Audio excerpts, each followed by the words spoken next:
Hello everyone, welcome to learning science. आज का topic है एटमॉस्फेरिक प्रेशर। आज हम देखते हैं कि एटमॉस्फेरिक प्रेशर क्या होता है। The pressure exerted by the atmospheric air at any point is equal to the weight of air contained in a column of unit cross-sectional area and extending up to top of atmosphere।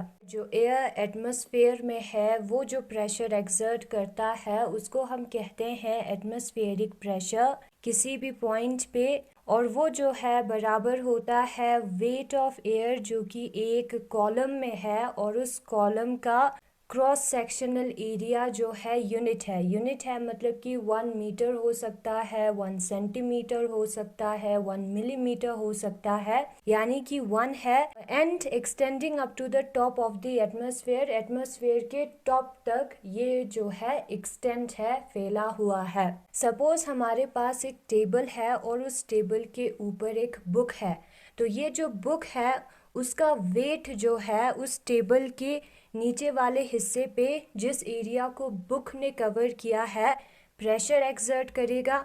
बाकी sides पे जहाँ पर book नहीं है वहाँ पर pressure नहीं होगा बुक का। उसी तरीके से जो एयर है उस टेबल के ऊपर वाले हिस्से पर जो एयर है वो उस पे प्रेशर एक्सर्ट करेगा, और उस प्रेशर को हम कहेंगे एटमॉस्फेरिक प्रेशर। और वो प्रेशर जो है वो वेट की वजह से होता है, जो ग्रेविटेशनल पुल है उसके वजह से होता है। Measurement of atmospheric pressure, the instrument use for measuring the atmospheric pressure is known as barometer. Atmospheric pressure को मेजर करने के लिए जो इंस्ट्रूमेंट हम यूज करते हैं उसको हम बैरोमीटर कहते हैं। इट वॉज डिवाइस बाय टॉर्रिसेली, जो ये डिवाइस है वो टॉर्रिसेली ने दिया था। Taking a glass tube T 1 meter long which is close at one end and open at other end। हम एक ग्लास ट्यूब लेते हैं T, और वो जो ग्लास ट्यूब है 1 मीटर लंबा है। उसका जो एक साइड है वो बंद है, दूसरा वाला साइड जो है वो ओपन है। The glass tube is filled with mercury, उस ग्लास ट्यूब को हमने मर्क्यूरी के साथ फिल किया। The opening of the tube is closed with a thumb and is inverted in a vessel V containing mercury in such a way that the open end of the tube is inside the mercury surface। जो glass tube है T जिसके अंदर mercury है, उसका जो opening वाला side है उसको हमने थंब से क्लोज किया और उसको उल्टा करके हमने एक वेसल में डाला। एयर में ओपन नहीं होता है, जो हमारा उल्टा ट्यूब है वो वेसल के उस हिस्से में ओपन हम करेंगे, थंब को उस हिस्से में हटाएंगे जहां पर मर्क्यूरी होगा।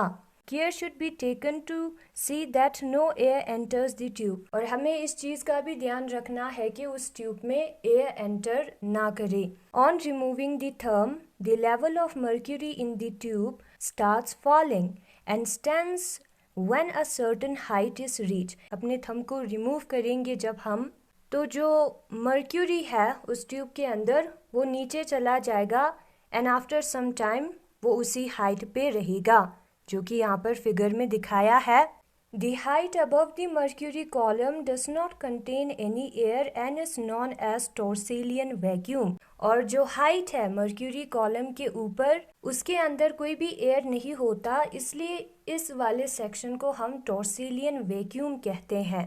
The height of mercury column above the surface in the vessel V is noted। जो वेसल V है उसके सरफेस के ऊपर जो मर्क्यूरी कॉलम है उधर कितना हाइट है उसको हमें नोट करना है। The height of mercury column is found to be 76 centimetre, और वो जो है 76 सेंटीमीटर के बराबर होता है। ये जो हाइट है वो 76 सेंटीमीटर के बराबर होता है। The mercury is kept standing in the tube by the atmospheric pressure which acts on the surface of the mercury contained in the vessel and is transmitted through the mercury in the vessel। जो mercury है वो tube में इसलिए stand कर रहा है to a height h atmospheric pressure की वजह से, और वो एटमॉस्फेरिक प्रेशर जो है जो वेसल V के अंदर मर्क्यूरी है उस पे पड़ रहा है और इसी मर्क्यूरी के थ्रू ट्रांसमिट हो रहा है। The atmospheric pressure pushes the mercury into the tube but the pressure due to weight of the mercury column tries to push it out. जो एटमॉस्फेरिक प्रेशर है वो मर्क्यूरी को ट्यूब के अंदर डालने की कोशिश करेगा, जबकि जो प्रेशर है इसके वेट की वजह से वो जो है मर्क्यूरी को ट्यूब से बाहर निकालने की कोशिश करेगा। इस मर्क्यूरी कॉलम के अंदर जो वेट है वो जो है मर्क्यूरी को बाहर निकालने की कोशिश करेगा, और ये जो एटमॉस्फेरिक प्रेशर है वो मर्क्यूरी को इस कॉलम के अंदर डालने की कोशिश करेगा, यानी कि ऑपोजिट डायरेक्शन में होगा। When the height of the mercury column is about 76 centimeter, then the pressure due to the weight of mercury becomes just equal to outside the atmospheric pressure, and we can say that in a mercury barometer, height of mercury column supported by the atmospheric pressure is used to measure the atmospheric pressure. And जब mercury column का height 76 centimetre होता है, उसका मतलब क्या है कि जो प्रेशर है वेट ऑफ मर्क्यूरी के वजह से जो कि नीचे की तरफ उसको डालता है, वो जो है इक्वल हुआ है एटमॉस्फेरिक प्रेशर से, इसलिए ये फर्दर नीचे नहीं जा रहा। And we can say that जो मर्क्यूरी बैरोमीटर होता है उधर जो हाइट होता है मर्क्यूरी कॉलम का वो एटमॉस्फेरिक प्रेशर के सपोर्ट की वजह से है, और उसको हम एटमॉस्फेरिक प्रेशर को मेजर करने के लिए यूज कर सकते हैं। कैलकुलेशन ऑफ एटमॉस्फेरिक प्रेशर, फिर उसके बाद एटमॉस्फेरिक प्रेशर का कैलकुलेशन देखते हैं। प्रेशर एट पॉइंट बी, जो पॉइंट बी है जो कि इस ट्यूब के अंदर है, यहाँ पर पॉइंट बी है, वहाँ पर प्रेशर कितना होगा। प्रेशर एट ए, ये जो ए वाला हिस्सा है वो कितना प्रेशर पुट करता है उसके बराबर होगा। And the pressure due to mercury, और मर्क्यूरी जितना प्रेशर इस पे पुट करता है उसके बराबर होगा। ये जो पॉइंट है उसके ऊपर ये पोर्शन प्रेजेंट है और ये वाला पोर्शन प्रेजेंट है। नाउ इस वाले हिस्से में कोई भी चीज नहीं है, वैक्यूम है, एम्प्टी है, ना तो एयर है, तो प्रेशर एट ए जो है वो 0 होगा क्योंकि इस वाले हिस्से पे कोई भी प्रेशर नहीं है। प्रेशर ड्यू टू मर्क्यूरी, लेकिन ये जो मर्क्यूरी है हाइट एच तक ये जो मर्क्यूरी है उसका प्रेशर इस पॉइंट बी पे पड़ेगा और वो बराबर होगा एच रो जी के।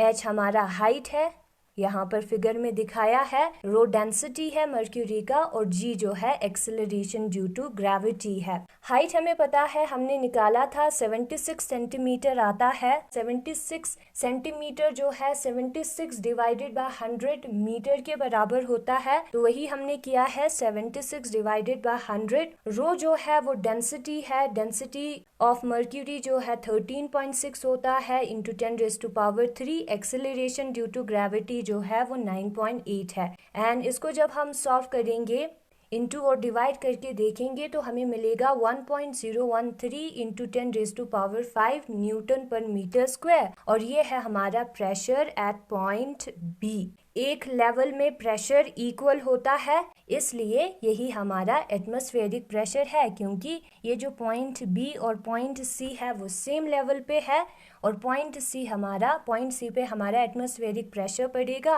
और वो दोनों इक्वल होगा। ठीक है। यूनिट ऑफ प्रेशर, प्रेशर का यूनिट क्या होता है। SI unit of pressure is Newton पर मीटर स्क्वायर। प्रेशर का यूनिट होता है न्यूटन पर मीटर स्क्वायर। न्यूटन पर मीटर स्क्वायर क्यों होता है, क्योंकि pressure force per unit area है। प्रेशर के लिए एक फोर्स पड़ना चाहिए जो कि बेसिकली वेट की वजह से होता है, एंड एक एरिया भी होना चाहिए। जैसे कि मैंने पहले कहा, अगर एक टेबल पे बुक है तो उसी जगह पे प्रेशर पड़ेगा जिस एरिया को बुक ने कवर किया है, तो फोर्स पर यूनिट एरिया है। ठीक है।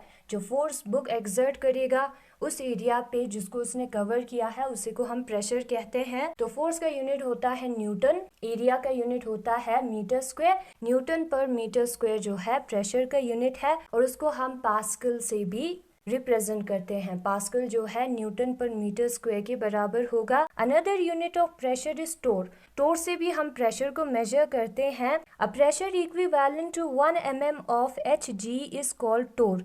और जो pressure 1 millimetre of mercury exert करेगा वो है हमारा टोर।